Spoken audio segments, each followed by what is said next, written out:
नमस्कार दोस्तों, मेरे पास एक छोटा सा डाटा है। आज मैं इस डाटा पे आपको दिखाऊंगा कि ऑटोमेटिकली मल्टीपल सेल कैसे हाईलाइट होता है। पहले चलिए आपको डेमो दिखाते हैं। देखिए, मैं जहाँ पे भी क्लिक करता हूँ ना, मैं पापड़ पे हूँ, ठीक है, इस आइटम में हूँ या पनीर पे हूँ, ठीक है। इस आइटम का जो पहला वाला सेल है ना, वो ऑटोमेटिक हाईलाइट होता रहेगा।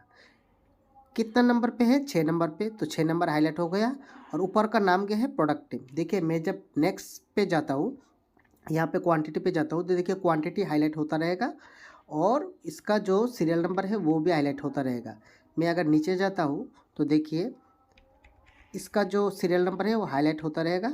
और अगर मैं लेफ़्ट टू राइट जाता हूँ तो देखिए ऊपर देखिए यहाँ पे ऑटोमेटिक हाईलाइट होता है कि मैं किस कॉलम पे अभी हूँ। तो माइक्रोसॉफ्ट एक्सेल में ये कैसे पॉसिबल है, आज इस वीडियो पे आपको डिटेल तरीके से मैं सिखाऊंगा। वीडियो को स्किप मत कीजिए, पूरा जानकारी मिलेगा आपको इस वीडियो पे। और वीडियो शुरू करने से पहले एक बात बोलना चाहता हूँ कि अगर आप मेरे चैनल पे नए हो तो सब्सक्राइब करके बेल आइकन को ज़रूर प्रेस कीजिए। और वीडियो से आपको कुछ थोड़ा बहुत यूनिक चीज़ सीखने को मिला तो वीडियो पे एक लाइक भी कीजिए, ठीक है। तो चलिए लेके चलता हूँ नई शीट पे। देखिए, मैं नए शीट पे आ गया हूँ जहाँ पे कोई भी फॉर्मूला अभी तक मैं इस्तेमाल नहीं किया हुआ हूँ। तो चलिए देखते हैं स्टेप बाय स्टेप। तो पहले आपको जहाँ से आपका डाटा शुरू हुआ है उस सेल रेंज का नाम क्या है, सेल का क्या नाम है? D6, ठीक है। और जहाँ पे आपका डाटा ख़त्म हुआ है यहाँ पे, उस सेल का नाम क्या है? H15, ठीक है। तो आप राइट डाउन कीजिए कि आपका स्टार्टिंग सेल का नेम क्या है और एंडिंग सेल का नेम क्या है, ठीक है। फिर आपको जाना होगा शीट 4 में। क्यों शीट 4 में? मैं आपको दिखाने के लिए यहाँ पे शीट 4 में मेरा डाटा है। तो आपका किसी भी शीट पे आपका डाटा हो सकता है।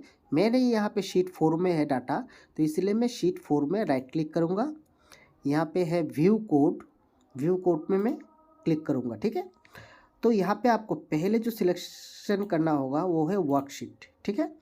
और यहाँ पे राइट साइड में सिलेक्शन चेंज सिलेक्टेड होना चाहिए। अगर नहीं है तो आप मैन्युअली भी जाके इसको सिलेक्ट कर सकते हैं, ठीक है। तो इससे क्या होगा, आपको पहले जो 2 लाइन का कोड है वो आपको ऑटोमेटिक दिखने को मिलेगा। इसके अंदर में मैं आपको 4 लाइन का एक कोड लिख के दिखाऊंगा, वही आपको लिखना है। तो मैं यहाँ पे मेरा जो कोड है ना वो मैं पेस्ट किया हुआ हो, क्योंकि अगर मैं लिख के आपको बताऊंगा तो वीडियो बहुत लंबा हो जाएगा। तो इसीलिए मैं मेरा जो कोड है वो मैं यहाँ पे पेस्ट किया हुआ हो। तो देखिए, पहला कोड में मैं एक रेंज यहाँ पे लिखा हो। उस रेंज में मैं क्या किया, मेरा जो सेल का पहला नाम है वो मैं एक यहाँ पे लिख दिया, मतलब D6। और जो मेरा लास्ट डाटा का नेम है सेल का, वो मैं यहाँ पे लिख दिया जो मैंने पहले आपको बताया, D6 और H15, ठीक है।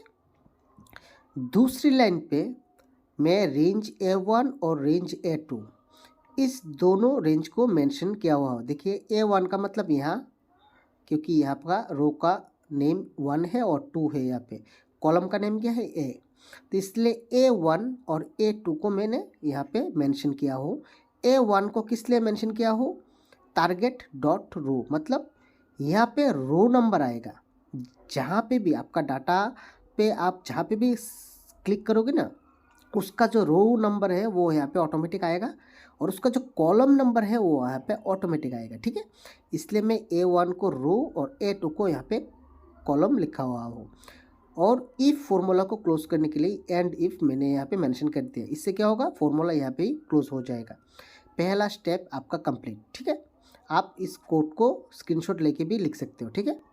तो मैं यहाँ पे सेव बटन पर क्लिक करता हूँ और इस विंडो को मैं क्लोज कर देता हूँ। तो पहला जो प्रोसेस है वो कंप्लीट हो चुका है। देखिए यहाँ पे मैं सिलेक्ट करता हूँ तो यहाँ का रो और कॉलम नंबर ऑटोमेटिक चेंज हो रहा है। चलिए मैं आपको समझाता हूँ। देखिए यहाँ पे मेरा डाटा सिलेक्टेड है और इस डाटा का रो नंबर कितना है? 9। और कॉलम नंबर कितना है? ई का मतलब 1 2 3 4 5, ठीक है। इसी तरह से जहाँ जहाँ पे भी मैं सिलेक्ट करूँगा तो वहाँ का रो और कॉलम नंबर यहाँ पे ऑटोमेटिक आ जाएगा। दूसरा जो इम्पोर्टेंट स्टेप है वो आप देखिए, नहीं तो हाईलाइट नहीं होगा। पहले आपको क्या करना होगा, पहला जो डाटा है ना, उस डाटा को आपको सिलेक्ट कर लेना है, ठीक है। मैं तो चाहता हूँ इस पहले वाला जो कॉलम है वो हाईलाइट होता रहे, तो इसलिए मैंने पहले से लास्ट तक जो पहला कॉलम है उसको सिलेक्ट कर लिया। फिर मैं जाऊँगा कंडीशनल फॉर्मेटिंग, न्यू रूल, ठीक है, न्यू रूल पे जाऊँगा और फिर मैं यहाँ पे जो लिखा रहा है ना, use a formula to determine which, इस ऑप्शन को सिलेक्ट कीजिए। बॉक्स पे लिखिए इक्वल्स, एक छोटा सा फॉर्मूला, ये वाला सेल इक्वल्स रो, ROW, bracket open bracket close, ठीक है। ये रो मैंने क्यों लिखा है, क्योंकि यहाँ पे जो नंबर आएगा वो रो का लिए आएगा और यहाँ पे जो नंबर आएगा वो कॉलम के लिए आएगा। तो पहले मैं रो को मेंशन करता हूँ। A1 जो है वो हमारा रो का लिए काम करेगा। फॉर्मेट पे जाइए, फॉन्ट का कलर आप बोल्ड और वाइट सिलेक्ट कीजिए और फिल का जो कलर है ना वो आप ये वाला कलर सिलेक्ट कीजिए, ठीक है। ओके ओके, तो देखिए जहाँ पे भी आप सिलेक्ट करोगे ना वहाँ पे आपका रो ऑटोमेटिक, रो का जो पहला कॉलम का जो रो है ना वो ऑटोमेटिक हाईलाइट होता रहेगा कि आप अभी किस नंबर पे हो। देखिए अब सेम प्रोसेस हम लोग अप्लाई करेंगे कॉलम के लिए। तो हमारा कॉलम कौन सा है, ये वाला रो को हम सिलेक्ट करते हैं और फिर से सेम प्रोसेस, न्यू रोल, यहाँ पे जाइए और फिर आप इक्वल्स आप सिलेक्ट कीजिए इस वाले रेंज को, क्योंकि ये है रो का लिए। इक्वल्स लिखिए, सॉरी ये वाला पहला वाला रो और कॉलम के लिए, तो हमने अभी सिलेक्ट किया A2 मतलब कॉलम के लिए। तो यहाँ पे लिखूँगा COLUMN bracket open bracket close. पहले A1 को लिखा था रो का लिए, अब A2 को लिख रहा हूँ कॉलम के लिए, ठीक है। Formula complete. फॉर्मेट पे जाइए, फॉन्ट को सिलेक्ट कीजिए बोल्ड और कलर आप सिलेक्ट कीजिए वाइट, ठीक है। फिर फिल पे जाइए और यहाँ पे आप ये वाला सिलेक्ट कीजिए और यहाँ पे ओके प्रेस कीजिए, ठीक है, हो गया।